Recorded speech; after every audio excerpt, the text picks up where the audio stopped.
નમસ્કાર, યલગાર ન્યૂઝમાં આપનું સ્વાગત છે। જોઈએ આજના મુખ્ય સમાચાર। નંબર 1,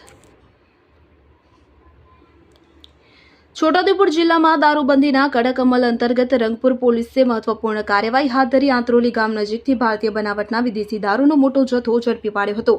પોલીસે દારૂ સાથે એક સ્વિફ્ટ કાર મળી કુલ ₹7,35,213નો મુદ્દામાલ કબજે કરી કાયદેસરની કાર્યવાહી હાથ ધરી છે। મળતી માહિતી મુજબ રંગપુર પોલીસ સ્ટેશનના સ્ટાફ દ્વારા વિસ્તારમાં પેટ્રોલિંગ દરમિયાન ખાનગી બાતમી મળી હતી કે આંત્રોલી ગામ તરફથી સ્વિફ્ટ કારમાં વિદેશી દારૂનો જથ્થો લઈ જવામાં આવી રહ્યો છે। બાતમીના આધારે પોલીસે નાકાબંધી ગોઠવી વાહનને રોકવાનો પ્રયાસ કર્યો તો પોલીસને જોઈ કાર ચાલક વાહન સ્થળ પર મૂકી ફરાર થયો હતો। ત્યારબાદ પંચોની હાજરીમાં વાહનની તપાસ કરતા અંદરથી વિવિધ બ્રાન્ડના ભારતીય બનાવટના વિદેશી દારૂના ક્વાર્ટર તથા બિયરના ટીન મળી કુલ 1225 નંગ દારૂની બોટલો અને ટીન મળી આવ્યા હતા।